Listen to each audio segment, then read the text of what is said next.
బీహార్‌లోని నవడా జిల్లాలో all India pregnant job agency పేరుతో ఒక ఉద్యోగ ఏజెన్సీని ఏర్పాటు చేశారు. గర్భం దాల్చని స్త్రీలను గర్భవతులను చేయడమే ఉద్యోగమంటూ ప్రచారం చేశారు. ఎవరైతే స్త్రీని గర్భవతి చేస్తారో వారికి 13 లక్షల రూపాయలు ఇస్తామని నమ్మించారు. అంతటితో ఆగకుండా ఒకవేళ ప్రయత్నించి గర్భం దాల్చకపోయినా ప్రోత్సాహకంగా 5 లక్షలు ఇస్తామని ప్రచారం చేసుకున్నారు. దీంతో కొందరు ఇది నిజమేనని వెనక ముందు ఆలోచించకుండా ముందుకొచ్చారు. సమాజంలో నేరాల శైలి రోజురోజుకు కొత్త పుంతలు తొక్కుతోంది. మనుషుల బలహీనతలు, అత్యాశను ఆసరగా చేసుకొని కొందరు తమదైన శైలిలో మోసాలకు తెరతీస్తున్నారు. వలపుల వల విసిరి నమ్మిన వారిని నట్టేట ముంచుతున్నారు.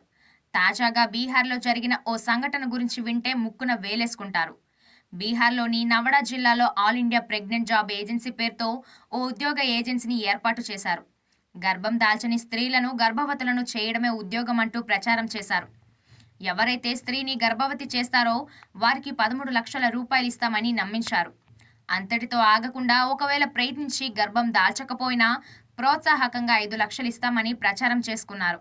దీంతో కొందరు ఇది నిజమేనని వెనక ముందు ఆలోచించకుండా ముందుకొచ్చారు. అయితే ఇక్కడే అసలు ట్విస్ట్ దాగి ఉంది.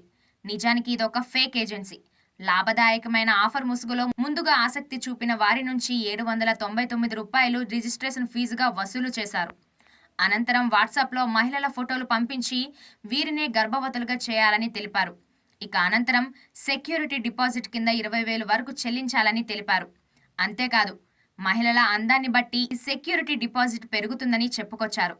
ఇంకేముంది, కొందరు వెనక ముందు ఆలోచించకుండా వేలకు వేలు కట్టేశారు. తీరా చివరికి ఇదొక ఫేక్ ఏజెన్సీ అని తెలిసి తాము మోసపోయామని తేలుకుట్టిన దొంగల సైలెంట్గా ఉండిపోయారు. అయితే ఓ బాధితుడు ఇచ్చిన ఫిర్యాదు మేరకు పోలీసులు రంగంలోకి దిగారు.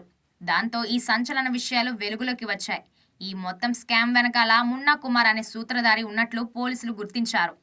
ప్రస్తుతం మున్నా పరారీలో ఉన్నాడు.